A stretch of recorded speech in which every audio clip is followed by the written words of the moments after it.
Bonjour, je m'appelle James, je suis spécialiste en stratégie de résilience. La résilience étant l'art de transformer le plomb en or.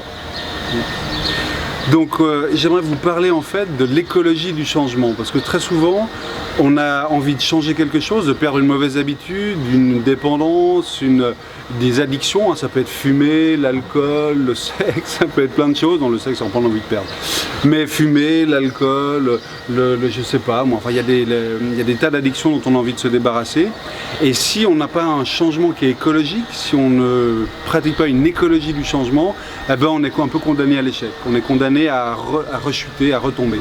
Pourquoi ?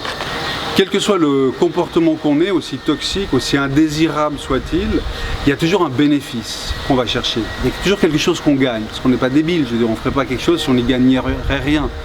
Même les masochistes, ils y gagnent quelque chose, ils vont y chercher quelque chose, ils prennent du plaisir. Donc quelque part, c'est important de découvrir alors, les dommages collatéraux qu'on a au comportement indésirable, on les connaît, hein. Généralement celui qui fume, ça lui pourrit les poumons, ça détruit sa santé, il a une haleine de hyène et tout ça, donc ça il le sait, hein. On lui bassine assez à la télé et partout. Mais ce qu'il ignore le plus souvent, c'est ses bénéfices. Parce qu'il trouve des bénéfices à fumer ou à autre chose. Donc on va identifier ces bénéfices, parce que si on ne trouve pas ces bénéfices, on ne peut pas les emporter avec nous dans le changement.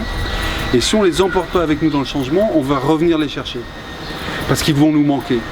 On aura des nouveaux bénéfices, si vous voulez, mais le fait d'avoir perdu les anciens bénéfices, ça va devenir des dommages.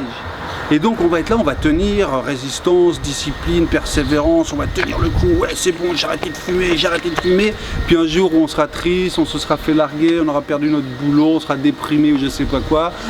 Ah ouais, mais c'était quand même bien les bénéfices que j'avais en fumant des clopes, et paf, c'est là qu'on se prend la petite clope qui sert à rien, la petite clope qui n'a l'air de rien, puis la petite clope qui est le début de la fin. Voilà. Donc super important, l'écologie du changement, quels étaient les bénéfices que j'avais dans le comportement indésirable, que je ramène avec moi dans le changement, de façon à ce que je garde les anciens bénéfices, je rajoute les nouveaux bénéfices, je fume plus, j'ai une haleine de rose, etc. Et donc j'ai plus que des bénéfices et j'ai plus aucune raison de retourner en arrière pour aller chercher des bénéfices que j'aurais oubliés. Voilà, ça c'est un truc capital pour réussir son changement.